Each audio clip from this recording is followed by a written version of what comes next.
Bonjour, écoutez, aujourd'hui on est le jeudi 9 juillet, il est exactement 8h30. Dans quelques minutes, je compte sortir pour me rendre à l'aéroport pour prendre un vol avec la Turkish Airlines à direction d'Istanbul. Je vais là-bas tout simplement pour me faire une greffe de cheveux capillaires.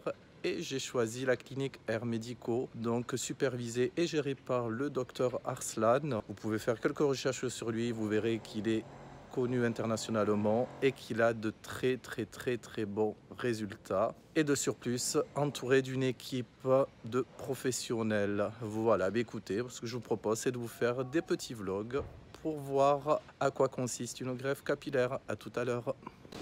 Et ça y est, je suis à l'aéroport et je m'en vais à Istanbul. Et voilà, vous pouvez voir, ça y est, j'ai mon carte d'accès à bord.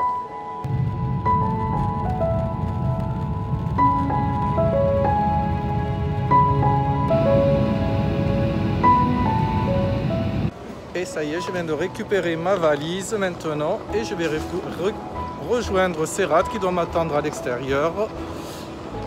Et voilà, j'ai récupéré ma petite valise. Voilà. Et bien écoutez, à de suite.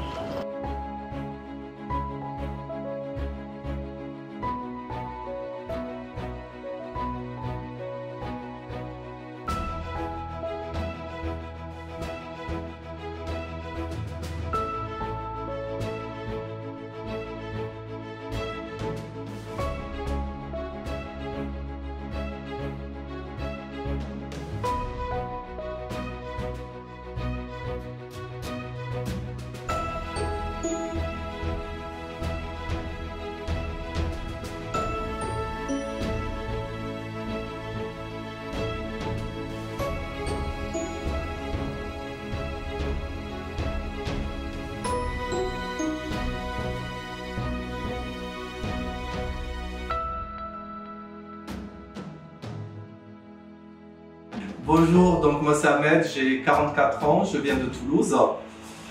J'ai des problèmes de calvitie depuis l'âge de 22 ans. Donc j'ai longuement hésité avant d'effectuer une intervention de greffe capillaire. Après donc plusieurs mois de recherche via internet tout simplement. Donc je me suis destiné vers une clinique en Turquie. Bon, pour être transparent et honnête avec vous, j'en ai trouvé plusieurs, mais qui ne m'inspiraient pas confiance. Et voilà, je suis tombé comme par hasard sur la clinique Air Medico. J'ai fait des recherches sur le médecin, donc le docteur Arslan. J'ai vu qu'il avait fait donc, des études un petit peu à l'étranger, qu'il avait également exercé en France, ce qui m'a permis donc, tout simplement de m'orienter vers lui. Donc en plus de ça, il est francophone. J'ai pu avoir également affaire à son assistante qui est également francophone. Elle m'a tout expliqué correctement et on va dire que toute l'organisation s'est faite de manière très rapide et très simplement. Et voilà. Et je suis arrivé aujourd'hui à Istanbul pour faire ma greffe capillaire. Et ben voilà, je suis là aussi. Et il est là, regardez, en plus. Ouais. Ben, je me présente, je suis Dr Arslan, chirurgien d'implant capillaire. Notre patient, comme il est présenté, il vient de Toulouse. C'est ça. Il est une alopécie Norwood 4, on voit là. Voilà. Et je vais récupérer un autre patient de A jusqu'à Z. Aujourd'hui, je vais faire l'extraction, je vais faire l'incision, on va l'implanter avec mes assistants. Voilà. La qualité des cheveux, il n'est pas très magnifique. On va faire la maximum chose possible.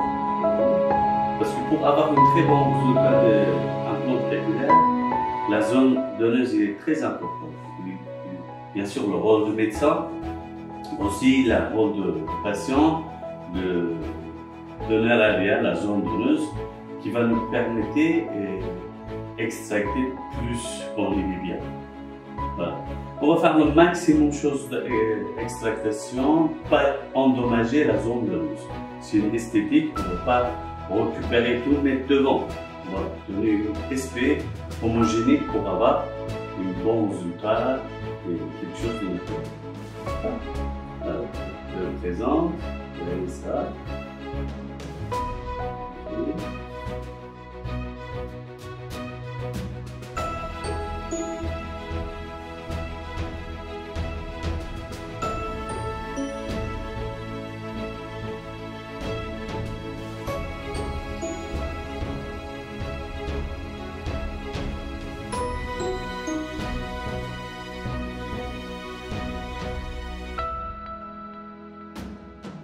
Implante capillaire, c'est une acte chirurgical, ça se fait pour une seule fois. Exactement. Voilà. Voilà. C'est pas quelque chose qu'on peut faire souvent, parce qu'une fois que la zone donneuse est endommagée, ça y est, on ne peut plus revenir dessus. Voilà, tu ne peux rien faire. Même docteur Hassan, tu ne peux rien faire. Si, il y a le BHT, docteur Hassan. Non, moi je suis contre le BHT. Oui, ça sert à rien. Parce que les cheveux de torse ne sont pas pareils que... Mais bien sûr.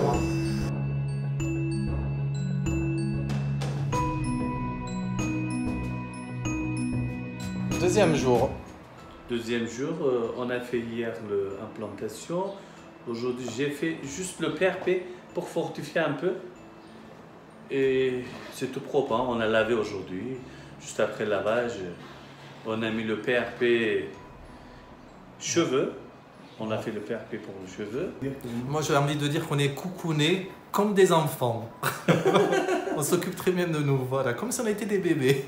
Tu as visité aujourd'hui Istanbul un peu? J'ai visité aujourd'hui Istanbul, franchement, nickel. Hein. Je suis allé voir la mosquée bleue, je suis allé voir la mosquée Regardez, il est où, hein? Il n'est pas chez lui, hein? Je suis allé au Grand Bazar, je suis allé au marché des épices, j'ai fait les boutiques. Voilà, depuis ce matin 8h jusqu'à 17h. Ouais. Il est chez lui, hein? Voilà. Ah oui, je fais du bouddhisme. Non, j'ai visité, j'ai fait beaucoup de tourisme aujourd'hui. C'est ton première fois à Istanbul? Non, à Istanbul, j'étais venu de passage. Voilà, en Turquie, c'est pas ma première fois, mais Istanbul, vraiment, où je me suis vraiment installé, pour moi, oui, parce que la dernière fois, j'étais de passage. Je suis resté vraiment un jour. Là, je suis resté quasiment 4 jours. Hein. Donc, Tu vas dire quelques mots pour ton intervention, comment c'est passé, qu'est-ce que tu as fait? Alors, pour être honnête, je suis arrivé très zen, hein, moi. Je n'ai pas eu trop d'appréhension ou autre, parce que franchement, j'avais lu plein déjà de critiques très positives, etc. Voilà. Après, la seule petite appréhension, moi j'avais peur, en fait, c'était l'anesthésie. Mais honnêtement, j'ai rien senti. Donc il y en a qui sentent, il y en a qui disent, ça dépend à des degrés différents, il y en a qui disent qu'ils sentent un petit peu la piqûre. Moi, je n'ai rien senti, vraiment. Donc si ça peut rassurer certaines personnes, etc.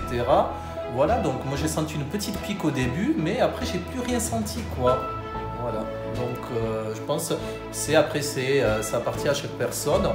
Et voilà quoi, je suis rentré le soir nickel à l'hôtel, j'ai pas eu mal, j'ai même pas eu besoin de prendre des cachets. Vous m'avez donné du paracétamol, je les ai pas touchés, j'avais pas mal.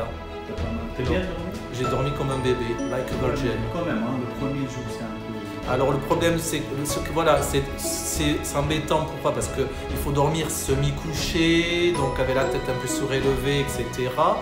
Voilà, pour quelqu'un moi qui a l'habitude de dormir sur les côtés ou sur le ventre, là il fallait que je dorme sur le dos. C'était ça le plus embêtant.